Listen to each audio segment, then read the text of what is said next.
Bienvenue dans le débat de France 24. C'est son meilleur démarrage. En France, le film J'accuse de Roman Polanski se classe en tête du box-office pour sa première semaine en salle. À croire que la polémique qui vise le réalisateur n'entame en rien l'intérêt des spectateurs pour le film. Ils sont déjà plus d'1,5 million à l'avoir vu. Jamais Polanski n'avait été à pareille fête. Et pourtant, la promotion du film s'est trouvée pour le moins perturbée par cette accusation de viol portée à l'encontre du cinéaste. La photographe Valentine Monnier l'accuse d'avoir abusé d'elle et roué de coups, ce sont ses mots. Des faits qui se seraient déroulés en Suisse en 1975, il y a 44 ans. Elle en avait à l'époque 18. Roman Polanski, lui, nie en bloc, tout comme il a toujours réfuté les accusations similaires portées précédemment contre lui. Reste un hashtag boycott Polanski apparu sur les réseaux sociaux et un réel malaise qui gagne jusqu'au rang du gouvernement ici en France où le Premier ministre Édouard Philippe compte bien aller voir le film et le fait savoir à rebours de 2 membres de son équipe, Marlène Schiappa, la secrétaire d'État chargée de l'égalité entre les femmes et les hommes, et vous allez l'entendre, la porte-parole du gouvernement, Sibeth Ndiaye. Non, j'irai pas le voir parce que moi j'ai besoin quand je vais assister à un spectacle de partager aussi quelque chose avec celui qui l'a créé. Je crois pas partager grand chose avec un homme qui porte de telles accusations sur lui. Moi je pense que c'est important que la parole se libère, que les témoignages du passé permettent peut-être à des femmes aujourd'hui de dire les choses, mais il faut aller en justice. Je ne l'ai pas encore vu, mais je vais aller le voir. Je vais aller le voir avec certains de vos ministres disent qu'ils enfants. ne veulent pas aller le voir. Écoutez, ils ont le droit. Enfin, je vais vous dire, et alors, je ne vais pas dire aux membres du gouvernement, vous allez voir ce film ou vous n'allez pas voir ce film. Enfin, dans quel monde vit-on ? Moi, j'irai le voir parce que l'affaire Dreyfus est un sujet qui me passionne depuis très longtemps et parce que ceux qui l'ont vu m'ont dit que c'était un bon film. Alors, doit-on lui accorder le bénéfice du doute à Roman Polanski qui, on le rappelle, n'est pas jugé ni condamné de quoi que ce soit à l'heure qu'il est ? Faut-il dissocier l'œuvre de son auteur, sans piternel débat, ou au contraire boycotter Polanski parce que l'accusation est à elle seule trop grave et infamante pour qu'on attende une décision de justice, par ailleurs bien improbable pour des faits qui tombent sous le coup de la prescription ? On en débat avec à mes côtés Fatima Benomar, bonjour. Vous êtes membre du collectif Nous Toutes qui appelle à manifester ce samedi à Paris contre les violences sexistes et sexuelles à 2 jours de la fin du Grenelle contre les violences conjugales. Merci d'être avec nous. Merci. Également parmi nous Samuel Douer, bonjour. Bonjour. Vous êtes rédacteur en chef de la rubrique Écran de Télérama. Et puis Alexis Lorca, adjointe au maire de Montreuil, délégué à la culture. Bonjour madame. Montreuil qui avec 8 autres communes de Seine-Saint-Denis fait partie de la collectivité Est Ensemble qui a annoncé mardi vouloir demander la déprogrammation du film J'accuse de ces 6 cinémas publics. Le président socialiste de la collectivité, Gérard Cosme, est finalement revenu sur cette décision mercredi matin. Il est avec nous en ligne. Gérard Cosme, que s'est-il passé ? Bonjour, eh bien, écoutez, ce qui s'est passé, c'est une réalité assez simple. Donc, face donc à la polémique qui montait sur le seul réseau de cinéma public géré par la collectivité Est Ensemble, de la part d'élus, d'associations qui demandaient à ce que ce film soit déprogrammé. Donc, j'ai pris l'initiative de l'organisation d'un débat qui s'est tenu mardi soir. Au cours de ce débat, j'ai ressenti l'émotion et la colère de toutes celles et ceux élus réunis qui, autour de l'absolue nécessité d'être aux côtés des femmes qui ont osé et qui ont eu le courage de prendre la parole, ont considéré que pour marquer leur soutien, il nous fallait aller jusqu'à la déprogrammation de ce film. C'est la raison pour laquelle, en fin de réunion, cette expression sur la déprogrammation a été exprimée. Nous sommes une collectivité qui est une intercommunalité, c'est-à-dire qu'on n'est pas installé avec une autorité de pouvoir au suffrage universel, non, c'est une collectivité de communes, et donc la parole de chacun est libre. Sorti de cette réunion à 21h45, parce que la décision m'appartient en tant que président, j'ai fait le choix d'une expression indépendante qui ne suit pas l'ensemble du sentiment qui était ressorti dans cette réunion, et je l'ai fait pour trois raisons très différentes. La question du film de Roman Polanski touche 3 sujets d'une valeur absolue. La première, être aux côtés des femmes qui ont eu ce courage de dénoncer des situations et qui éveillent le débat public sur une société qui est en mouvement sur ces sujets-là. Le deuxième, c'est le traitement du film, c'est l'antisémitisme. C'est un film qui lutte contre l'antisémitisme. Et donc c'est aussi pour moi un sujet valable. Et enfin, le troisième, c'est aussi et surtout la question de la liberté artistique. Et donc prendre une décision de la déprogrammation de ce film, c'était bafouer une de ces 3 valeurs. Je me suis refusé à le faire en mon âme et conscience, bien conscient que naturellement je ne représentais pas l'avis de tous les élus de cette collectivité Est Ensemble, mais je tiens à rappeler que sur la question des valeurs, c'est une communauté qui affiche un rassemblement parfait sur les valeurs que je viens de vous expliquer. Après, c'était comment on exploite les choses. Donc voilà pour ça. Dernier élément, si je viens à prendre une décision de cette nature-là, je suis en tant qu'élu lié à des maires particulièrement dans le sud de la France, d'obédience Front National, qui pour l'un a retiré des i dans une bibliothèque, qui pour l'autre a déprogrammé un film, qui pour un troisième a interdit théâtrale devant des enfants au prétexte qu'elle importe entre Méditerranée, l'opposant à la culture provençale. Enfin, c'est tout sauf la conception et les valeurs qui sont les miennes. C'est la raison pour laquelle j'ai pris cette décision.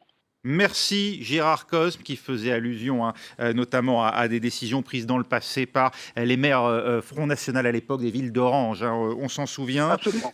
On va revenir donc sur ce débat. Alexis Lorca, vous, alors on le voit, il y a 2 arguments qui sont invoqués par Gérard Cosme pour choisir de maintenir le film. D'abord son thème, et on va y revenir dans un instant, puisque c'est quand même l'objet principal de ce film, une affaire, l'affaire Dreyfus, qui a défrayé la chronique et qui est pour beaucoup le symbole de ce qu'a été l'antisémitisme en France avant la Seconde Guerre mondiale. Et puis aussi la liberté artistique, qui pour Gérard Cosme est un principe absolu qu'il faut défendre. C'est ce principe qui fait que vous aussi, vous êtes favorable au maintien de la programmation de ce film en salle ? Oui, tout à fait. Moi, je pense que la censure n'a jamais permis de plaider pour quelque cause que ce soit. Elle ne l'a jamais fait, elle ne le fait pas, elle ne le fera jamais. Et je pense par ailleurs qu'un élu local n'a absolument aucun droit de s'ingérer dans la programmation artistique d'un établissement public. Pour moi, c'est un principe de base. Il faut savoir ce qu'on fait, il faut savoir ce qu'est une politique culturelle. Nous, on est là pour mener des politiques culturelles, pour leur donner des orientations, mais certainement pas pour programmer à la place de personnes qu'on a nommées pour cela. Quel que soit le thème du spectacle, on imagine que si c'était un spectacle qui appelait, ou une représentation qui appelait à de la violence, par exemple, ou à de la haine, vous ne seriez pas sur cette position-là. Parce qu'il y a la loi.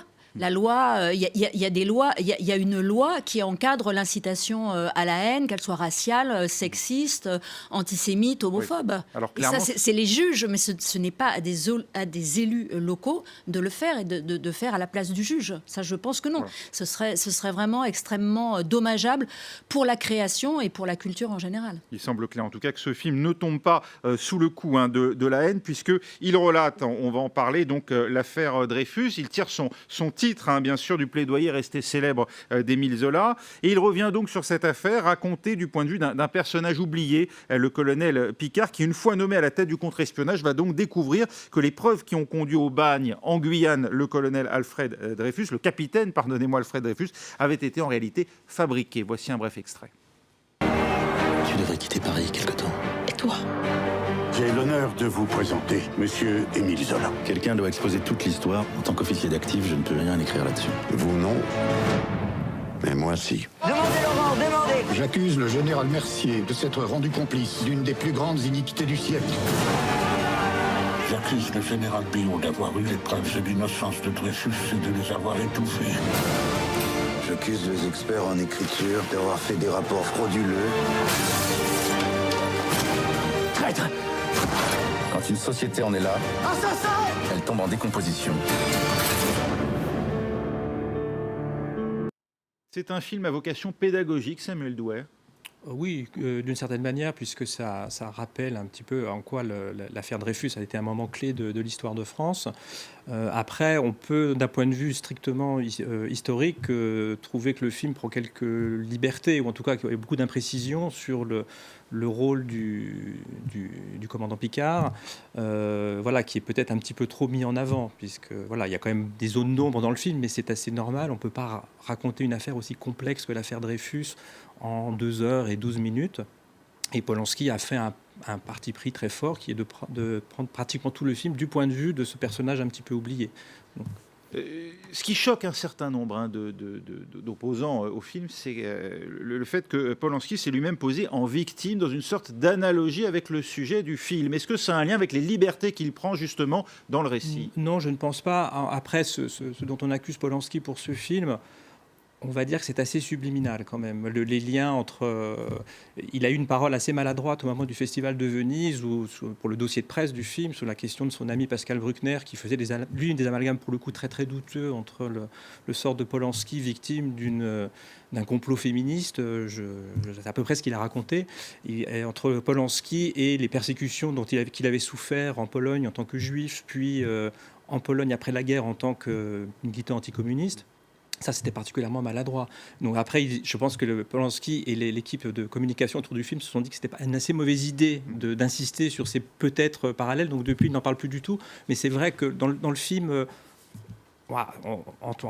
c'est vraiment subliminal. Si on fait le lien entre le sort de Polanski actuel et le sort de l'affaire Dreyfus, voilà, je ne pense pas qu'on en parlerait autant de ce lien potentiel s'il n'y avait pas eu les accusations de Valentine Monnier, quoi.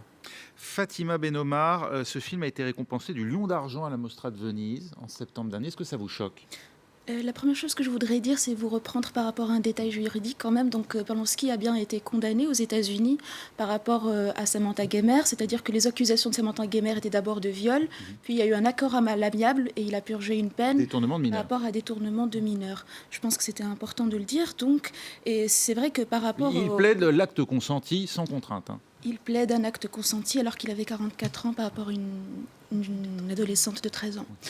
Et je vous invite à voir les détails de quand même ce procès où elle pose des mots extrêmement précis sur la situation où se retrouve une gamine de 13 ans. Je vous invite à vous poser un moment et à vous souvenir quand vous étiez au collège face à un homme de 44 ans qui était déjà une star du cinéma, etc. Et aujourd'hui, majeure, elle dit lui avoir pardonné. Bien sûr, mais évidemment, dans un état de droit, on ne peut pas dire que vous pouvez violer des fillettes et après, si elles vous pardonnent, tout est amnistié. Ce que je veux dire par rapport au débat sur séparer l'homme et l'artiste, c'est que tout le piège, c'est que son statut d'artiste devient sa cotte de maille finalement. Et c'est pas si anodin que ça, que ces petits sous-entendus qu'on a déjà entendus par exemple dans la bouche de Tariq Ramadan essayent de construire une stratégie de l'agresseur, sauf que là, on jette l'opprobre sur des femmes qui l'accusent, qui sont donc assimilées à des antisémites anti-Dreyfusards. Je rappelle que toutes les autres jeunes filles et femmes qui ont porté plainte contre lui ou qui ont dénoncé ce qu'il leur a fait avaient à l'âge des faits 10 ans, 16 ans, 9 ans, 15 ans, 16 ans, 10 ans, 15 ans, 12 ans, 13 ans, 16 ans et 18 ans. Et par rapport à Valentine Monnier, les témoins anonymes disent qu'ils se mettent à la disposition de la justice. Ce que je veux dire, c'est que quand on a un homme... Ce qu'il dit, c'est que Valentine Monnier leur a raconté l'histoire depuis longtemps. Donc il ne s'agit pas de quelqu'un qui aurait affabulé récemment. Et je pense que quand il y a plusieurs personnes qui témoignent, quand Polanski a déjà lui-même plaidé en 1979 à la télévision en disant qu'on devrait permettre des rapports sexuels avec des filles de 14 ans, tout ça devrait au moins encourager le procureur à lancer des appels à témoins et pour voir s'il n'y a pas éventuellement d'autres victimes. La dernière chose que je voudrais dire, c'est que ça appelle notre responsabilité sur tout ce système qui met des hommes dans des places de pouvoir. Il y a eu aussi l'histoire du dernier tango à Paris avec la jeune Marie Schneider. C'est-à-dire, qu'est-ce qui se passe dans la tête d'un journal comme Vogue pour organiser un projet photo où une gamine de 13 ans doit poser seins nus, prise en photo par un adulte de 44 ans, et on voit la situation qui, effectivement, l'a exposée à des violences. Vous y voyez une illustration de la culture du viol, comme on dit ? Exactement. Qu'est-ce qui se passe dans la tête d'un homme de 44 ans qui a une préadolescente de 13 ans sous sa responsabilité pour lui proposer au moment de la séance photo si elle veut bien boire du champagne et si elle veut bien prendre une drogue récréative à l'époque. Qu'est-ce qui se passe dans la tête d'un homme de 44 ans qui a une gamine de 13 ans seule face à lui pour lui dire est-ce que tu peux pas te dénuder entièrement? Il refuse dans un premier temps et elle accepte dans un second. Autre temps, autre mœurs, c'est un argument qui pour vous n'est pas recevable? Non, je ne pense pas que ce soit recevable et je pense que ce qu'on doit faire maintenant, c'est voir on ne peut pas lancer d'autres enquêtes. Et la seule chose auquel je peux inviter les personnes autour de nous, moi personnellement, je n'aurais pas le cœur d'assister et de participer finalement au succès de ce film en allant le regarder parce que quand on va le voir, on finance, on renforce la position d'un homme qui est pour l'instant dans une situation d'impunité. Et puisqu'on dit que la justice ne doit pas se faire dans les réseaux sociaux, eh bien demandons son extradition et qu'il soit jugé pour cette affaire-là et peut-être pour... Et dans l'intervalle, vous appelez à retirer le film des écrans, à le déprogrammer? J'incite tous les programmateurs à se dire que la question maintenant de la pédocriminalité prend une certaine ampleur, notamment les filles dans les systèmes du cinéma ou de la photographie. L'affaire Epstein ce scandale va prendre, je pense, de plus en plus d'ampleur et on va comprendre quelle est la situation de ces femmes, de ces filles, de ces très jeunes filles face à pour moi, des salopards sans scrupules. Je vais donner la parole dans un instant à Alexis Lorca. C'est déjà la fin de la première partie de ce débat. Restez avec nous, on se retrouve dans un instant.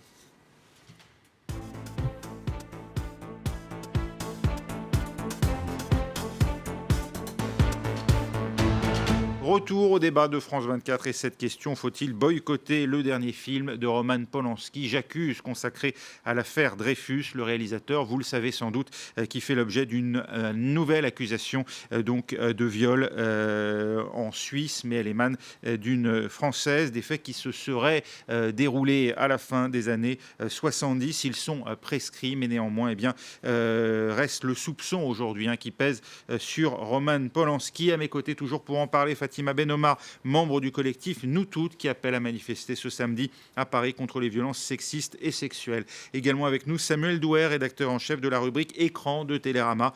Et puis Alexis Lorca, adjointe au maire de Montreuil, délégué à la culture. Montreuil qui fait partie de 8 communes de Seine-Saint-Denis qui se sont posé la question de déprogrammer le film de 6 cinémas publics et qui finalement y ont renoncé. J'accuse est donc toujours projeté alors qu'il est dans ces salles. Alexis Lorca, c'était votre souhait de permettre au nom de la liberté artistique de pouvoir continuer à projeter ce film. Que répondez-vous à Fatima Ben-Omar qui nous expliquait à l'instant qu'il ne fallait pas financer ceux qu'elle désigne comme des salopards sans scrupules, je reprends ces termes.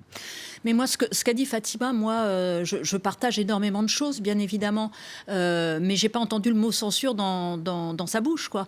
Une déprogrammation. Une déprogrammation. Je vous dis juste, en tant qu'élu, je ne déprogramme pas un film. Ce n'est pas mon rôle de programmer ou de m'ingérer dans la programmation d'équipements culturels.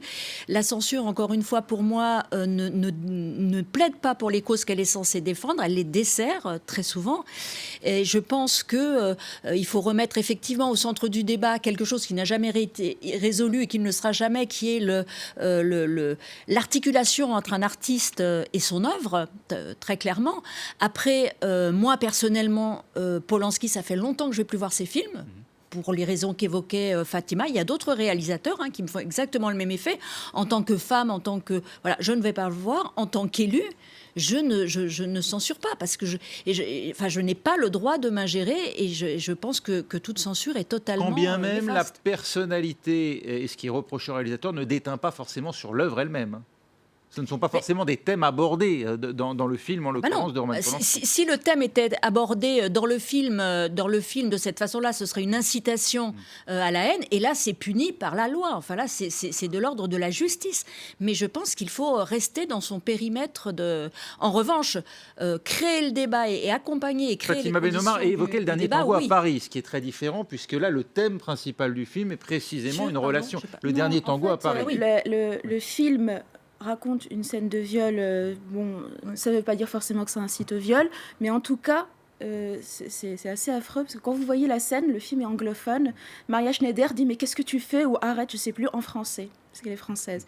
Et en fait, le réalisateur Bertolucci et l'acteur Marlon Brando avaient trouvé ça très malin, en fait, de dire qu'ils allaient improviser cette scène, qu'elle n'allait pas être au courant, et que, justement, comme elle allait se sentir violée, on allait ressentir finalement cette qualité artistique. Et ce sont ces choses-là qui ne peuvent plus être acceptables. Miser sur la spontanéité de la stupéfaction de la victime. Et le traumatisme, et cette femme, ça a fait rire tout le monde, a dit qu'après, elle ne pouvait plus voir une mode de beurre et qu'elle a été traumatisée jusqu'à ces derniers jours. Alors c'était jeudi dernier, lors des assises de la parité et de la diversité au cinéma à Paris, le ministre de la Culture, Franck Riester, avait tranché d'une certaine manière en semblant s'abriter derrière la présomption d'innocence, tout en reconnaissant qu'une œuvre, si grande soit-elle, n'excuse pas les éventuelles fautes de son auteur, que le talent n'est pas une circonstance atténuante, le génie pas une garantie d'impunité. Il avait mis en garde contre le tribunal de l'opinion. Est-ce que ce n'est pas le risque ? Si, bien des programmations. Oui, Samuel Douer. C'est un peu le risque. Moi, je suis un peu sur la même ligne que Madame Lorca, c'est-à-dire qu'à partir du moment où une œuvre, que ce soit un film, un livre, ne va pas à l'encontre des lois, c'est-à-dire qu'il n'incite pas à la violence, au racisme, à l'antisémitisme, ou que sais-je, il doit pouvoir être publié, montré, et les spectateurs adultes sont libres de leur choix et peuvent très bien décider d'aller le voir ou non. Le boycott est une affaire individuelle, ce n'est pas une affaire collective. Pour moi, on n'a pas à déprogrammer le film. Par contre, je trouve intéressant la démarche qui avait été adoptée au Festival de La Roche-sur-Yon à l'initiative d'Adèle Haenel, d'ailleurs, d'accompagner la projection du film J'accuse par un débat autour des violences faites aux femmes. Et c'est une initiative qui a été reprise par plusieurs cinémas de la communauté Est Ensemble, notamment le cinéma Le Méliès à Montreuil, où, avant même qu'il y ait cette polémique sur la déprogrammation du film, il était prévu d'accompagner la projection de plusieurs débats pour parler des violences sexuelles et violences tout court faites aux femmes. Je pense que c'est ça la bonne attitude à avoir vis-à-vis de ce film. On n'interdit pas le film, on laisse les salles qui veulent le programmer, on laisse les gens qui veulent y aller, et pour se faire une opinion, ou voilà, qu'ils aiment ou pas Polanski, et on peut discuter dans ce cadre-là, de dire que voilà, ce film s'inscrit dans un contexte assez particulier qu'il faut mettre en évidence. Alors il faut dire que Roman Polanski a un passif, puisque Valentine Monnier, la 5e femme, a porté des accusations similaires contre lui. Vous l'avez évoqué au début de cette émission. Samantha Gamer l'a fait aux États-Unis, et cette affaire est encore, à l'heure qu'il est, devant la justice américaine, puisque Roman Polanski s'est soustrait à la justice des États-Unis en quittant le territoire et en n'y revenant plus d'ailleurs depuis la fin des années 70. Et puis, depuis, un certain nombre d'autres personnalités anonymes ou bien du monde du cinéma ont elles aussi accusé Roman Polanski d'avoir abusé d'elles lorsqu'elles étaient pour la plupart même mineures et parfois même extrêmement jeunes.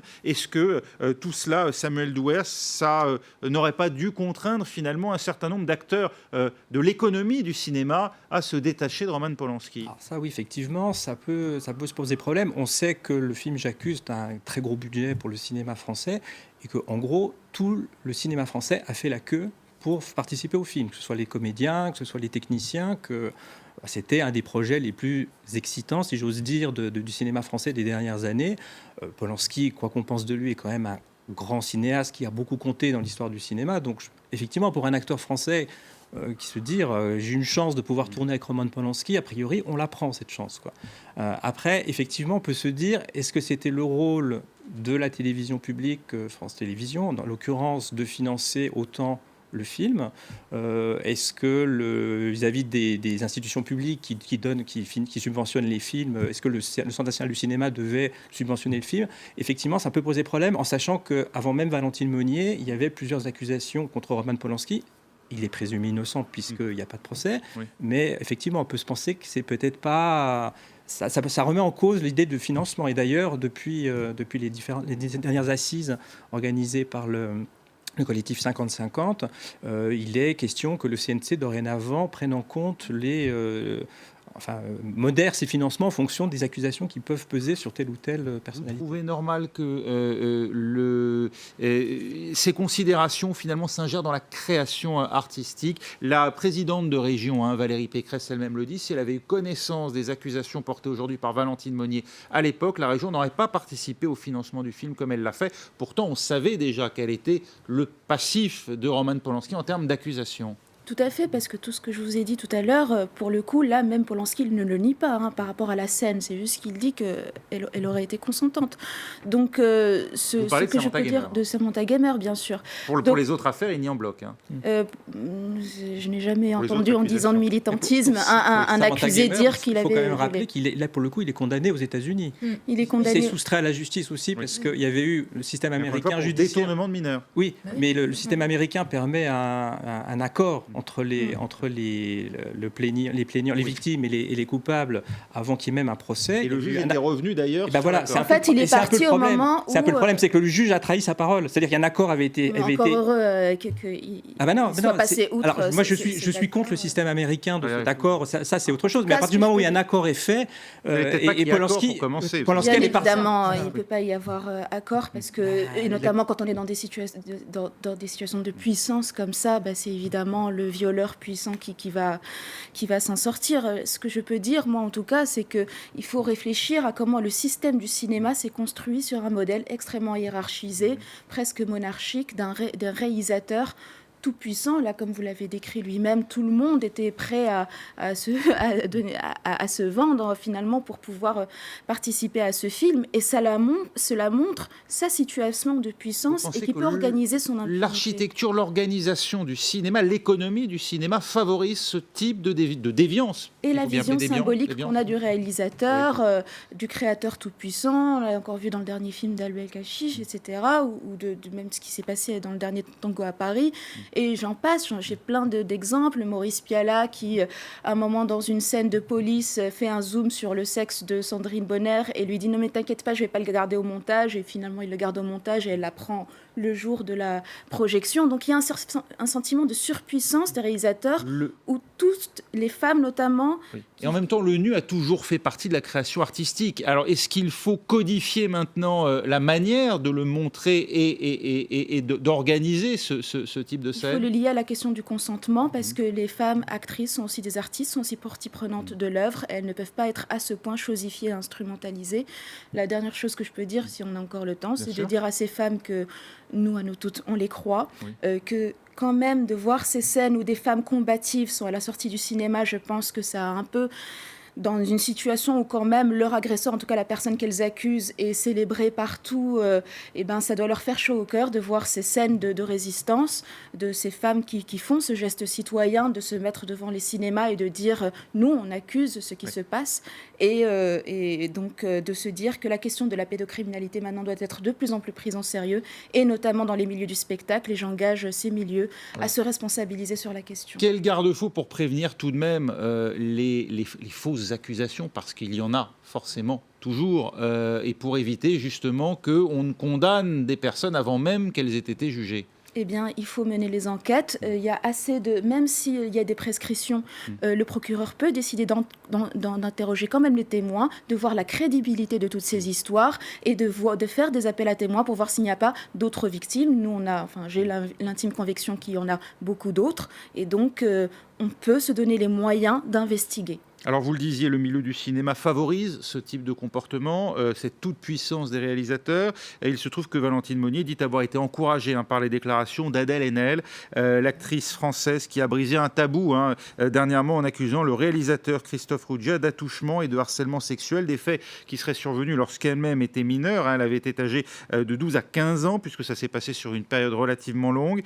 Et à la suite de sa prise de parole, la Société des réalisateurs de films avait lancé une procédure de radiation à l'encontre de Christophe Ruggia, qui, là non plus, à l'heure qu'il est, n'a pas été jugé, même si des poursuites ont été engagées, puisque le parquet s'est saisi. Ça ne pourra pas être le cas, visiblement, dans les faits qui sont reprochés à Roman Polanski, puisqu'ils sont touchés par la prescription. Alexis Lorca, vous-même, en tant qu'élu, vous appelez à revoir la loi en matière de prescription pour les actes de viol, notamment, puisqu'aujourd'hui elle est de 20 ans. Ah ben oui, bien sûr. Et puis Et plus, évidemment, pour les faits sur mineurs. Bien sûr. Et pour revenir à ce que vous disiez sur le nu dans l'histoire de l'art, il est aussi masculin. Donc c'est aussi ce qu'on fait d'images de nu dans un film, à qui on l'attribue et quel rôle a la personne qui est nue dans le film.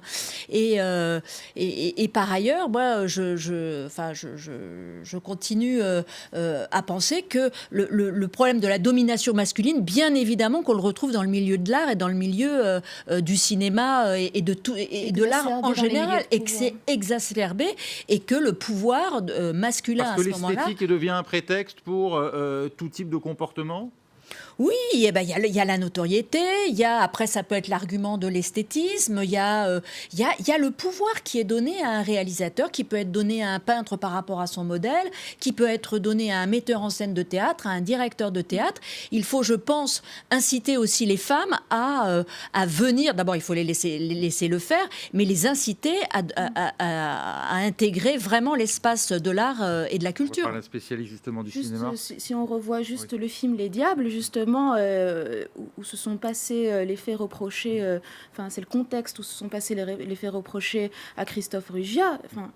La gamine avait 12 ans et il y a des scènes extrêmement choquantes de sexualisation de cette fille. Alors quand en plus on réfléchit à l'idée que en amont de la réalisation du film, il l'a menée chez elle et qu'il recrée ce contexte d'emprise, de confusion.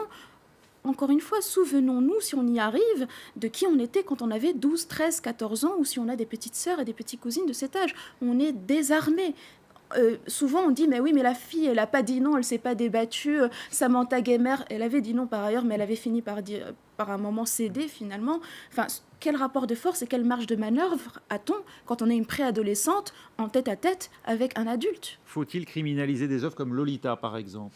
En tout cas, il faut bien analyser quel rôle est là. C'est-à-dire que le champ lexical qu'on va faire pour parler des rapports femmes-hommes n'est pas anodin. Et quand on dit Lolita, le sous-entendu, c'est que là aussi, ce sont des petites manipulatrices, salopes. Ce sont elles, les petites Èves, les petites coupables. Et ce sont ces hommes qui ont pourtant deux fois, 3 fois leur âge, qui seraient des proies, finalement, à l'effet ensorceleur de ces petites Èves. Ce qui serait permis en littérature par Nabokov ne serait plus permis donc demain à des réalisateurs comme Stanley Kubrick. En fait, les œuvres ne sont pas des choses sacrées et décontextualisées de la société. Elles sont le produit de la société. Et quand on a été dans une société extrêmement patriarcale, souvenons-nous quand même, il n'y a pas si longtemps du code napoléonien ou même de 1965 où les femmes n'avaient même pas le droit de travailler sans l'autorisation du mari, les créations se sont faites dans l'engrais d'une société patriarcale et ont renforcé ces représentations.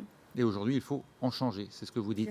Samuel Douer, il y a deux questions qui sont soulevées finalement dans ce que dit Fatima Benomar. Il y a à la fois les thèmes de prédilection du cinéma et puis il y a son mode d'organisation, son fonctionnement. S'agissant des thèmes, on le disait, il y a effectivement des films. Est-ce qu'il serait possible aujourd'hui de refaire Noces blanches, par exemple, pour Jean-Claude Brissot, dont on sait qu'il a lui-même fait l'objet d'accusations ? Je pense que oui, tout dépend de la mise en scène et du regard qui est porté sur l'histoire que l'on raconte. Si un metteur en scène, on peut raconter des histoires très choquantes avec une mise en scène qui permet de ne pas montrer d'être pas dans une position de voyeuriste, dans une position contraire à la loi. C'est tout à fait possible. Et de protéger les acteurs. C'est les acteurs qui sont physiquement là. Le tournage d'un cinéma n'est pas quelque chose d'éthéré. C'est un fait social. On peut raconter une histoire d'amour physique avec une mineure et un majeur. Ce serait possible encore. Bien sûr, on peut raconter une histoire d'amour physique sans la montrer, en la suggérant tout simplement. Et dans le respect, quand on tourne ces scènes en question, dans le respect de la personne. Ce serait visiblement plus souhaitable, en tout cas, si l'on entend Fatima Benomar, qui nous dit que la société a changé et que ce mode de lecture, cette grille de lecture patriarcale, ne devrait plus avoir cours aujourd'hui. Tout dépend, encore une fois, de ce que raconte l'histoire. On peut très bien raconter ces histoires-là sans avoir un regard patriarcal, comme vous dites. Et on peut parler d'une histoire... y compris de domination masculine, sans la soutenir, justement, plus pour la dénoncer. Et la domination, Fatima a entièrement raison, le système du cinéma est beaucoup fondé sur un rapport de domination entre les sexes, et il l'est d'autant plus que le cinéma repose sur la séduction. On est une actrice ou un acteur face à la caméra, on dit qu'il doit séduire la caméra, en fait c'est le metteur en scène, de manière métaphorique bien entendu. Le metteur en scène a une emprise aujourd'hui sur toute son équipe. Oui, il a une emprise, en plus en France où le metteur en scène est mis dans une position un petit peu, c'est le Deus ex machina, cinéma plus qu'aux États-Unis, plus qu'à Hollywood. Beaucoup plus qu'à Hollywood. Et pourtant, c'est à Hollywood qu'on a déterré tous ces lièvres. Tous ces lièvres, les lièvres concernaient beaucoup d'ailleurs un producteur à la base, plus qu'un réalisateur, Harvey Weinstein. En France, il est vrai que le metteur en scène a un énorme pouvoir et symbolique et effectif sur un plateau. Mais ils ne sont pas tous des affreux pervers. Pourquoi a-t-on attendu Adèle Haenel ? Alors même si on l'a brièvement évoqué, alors il y a eu le cas de Jean-Claude Brissot que j'évoquais à l'instant, il y a eu ces accusations portées aussi contre Abdelatif Kechiche au moment de ce film. Alors Luc Besson...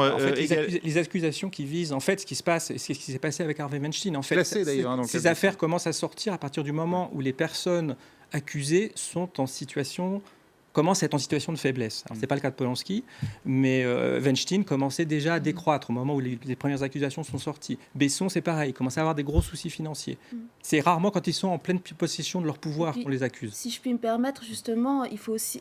Tout ça va de pair avec le système judiciaire, parce qu'il faut bien comprendre qu'en France, 1% des violeurs seulement sont condamnés, et que le dernier rapport de l'inspection générale de la justice qu'avait commandé la garde des Sceaux, et elle a dû l'avouer, le reconnaître, montrait que les classements sans suite se faisaient à foison, et que même dans des cas avérés où des femmes même ont été tuées ensuite, elles avaient porté plainte et ça avait été classé sans suite.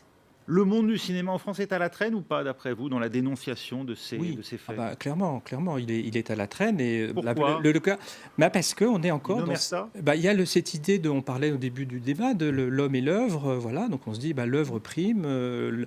L'art, d'une certaine manière, peut permettre tout. Il y avait cette tribune sur le droit d'importuner, par exemple, qui a fait beaucoup de bruit, signée notamment par Catherine Deneuve. C'est une question de génération aussi, c'est-à-dire que... Le droit à la drague lourde, quoi. Voilà, alors c'est une question de génération. La plupart des signataires de cette tribune étaient plutôt des femmes de plus de 60 ans. Il est clair que les nouvelles féministes des générations beaucoup plus jeunes sont beaucoup plus... attentive à ces problèmes de drague lourde, comme vous dites, et ne laisse plus rien passer. Et je peux dire, de mon point de vue, tant mieux qu'elle ne laisse rien passer. Oui. Enfin, pour le coup, je pense qu'il y avait également, dans la génération de Catherine Deneuve, des femmes qui se sont battues contre le harcèlement et qui n'en avaient pas du tout envie. Là, c'est aussi le fait de femmes qui prennent la parole par rapport à un contexte, mais qui sont des femmes connues. Mais toutes celles derrière... Et donc protégées de ce type de dérive qu'elles dénoncent sans les connaître, c'est ce que vous dites ? Protégées, ou bien qui ont décidé, elles, et moi je ne les juge pas, dans leur système d'autodéfense, d'en faire abstraction et de ne pas vouloir s'identifier à la victime. Moi, je respecte tous les systèmes d'autodéfense des femmes. C'est très difficile dans les positions où on est, si on commence à se juger. Mais maintenant, en tout cas, il y a une exigence et une réflexion qui doit être faite sur les mondes de l'art et de la culture, où effectivement, on est dans cet antagonisme de l'homme créateur, le génie, et la femme, la muse, l'actrice, l'éternel féminin, éternellement fantasmé dans un regard subjectif masculin. Oui.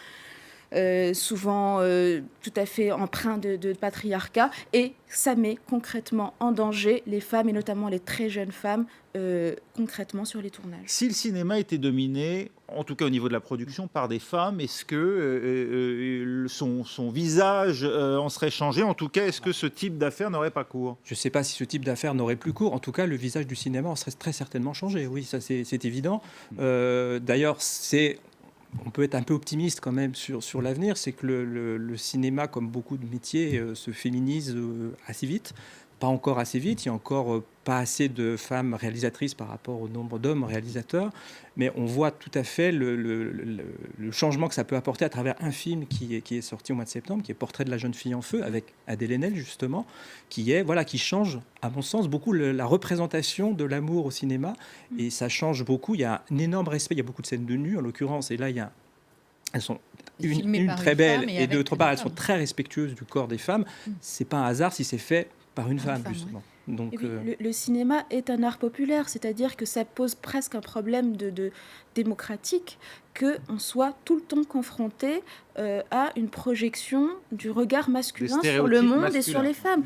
Les petites filles, elles regardent des films, donc elles se disent, d'accord, ok, c'est ça la féminité, c'est ça la place qui doit être la nôtre, c'est ça notre comportement en société. Elles restent enfermées dans ce regard qui fantasme les femmes, et c'est important qu'on se remette en tant que sujet et que nous-mêmes on produise notre vision du monde. Je vous donne juste un exemple. une chose communément vécue, je pense, par toutes les femmes, c'est le harcèlement de rue. Et bien, jusqu'en 2014, quand on a utilisé ce mot, ça n'existait pas. Le regard subjectif féminin sur ça n'existe pas. Et par contre, François Truffaut pouvait écrire filmer l'homme qui aimait les femmes d'un homme qui suivait les femmes dans la rue. Et vraiment, avec un récit, on voit bien que c'est dans sa tête masculine qu'il se déroule le scénario. Et maintenant, les femmes ont inversé la focale. Elles ont fait des caméras cachées pour montrer exactement comment ça se passe, le harcèlement de rue, et c'est pas exactement comme le raconte Truffaut. Et donc, elles inversent la focale, elles imposent à la société le regard subjectif sur la situation. Et ça, c'est extrêmement important. Sauf que dans le film, l'homme qui aimait les femmes, il harcèle personne, le personnage. Il se contente non, parce qu'il raconte que les femmes sont bien contentes d'être suivies. Non, il se prend quand même des... Oui, mais c'est gentil. C'est pas exactement comment ça se passe dans la rue. C'est pas du harcèlement. C'est le rôle du cinéma aussi, on conclura là-dessus, Alexis Lorca, d'une certaine manière, donner de la consistance à ces réalités sociales qui sont niées tant qu'elles ne font pas partie aussi de la culture populaire. Moi, je ne souhaite pas dire quel est le rôle du cinéma, quel est le rôle d'un artiste, quel est voilà. En donner une définition, ce serait déjà s'ingérer. Et je pense que les créateurs savent exactement ce qu'ils font. Et moi, très honnêtement, en étant élue à la culture à Montreuil, je dis toujours, on a énormément d'artistes. On a plus de 10% de la population qui travaille dans les arts et la culture. Que Montreuil, on essaie de faire en sorte que ce soit une terre de création et d'émergence pour les artistes qui puissent se planter, qui puissent aussi transgresser, qui puissent essayer. Donc je ne dirais pas il faut que vous fassiez ça. Après, bien évidemment qu'ils le font. Enfin, les artistes, la plupart des artistes sont quand même imprégnés des territoires sur lesquels ils vivent et du monde dans lequel ils vivent. Après, c'est une question de regard. Merci Alexis Lorca, merci également à Samuel Douer d'avoir été avec nous et à Fatima Benomar. Je rappelle que nous avions également dans la première partie de ce débat Gérard Cosme qui est le président de cette collectivité Est Ensemble qui regroupe 9 communes de Seine-Saint-Denis dont celle de Montreuil qui a donc décidé de maintenir à l'affiche et à la programmation donc, de ces 6 cinémas publics le film J'accuse de Roman Polanski. Restez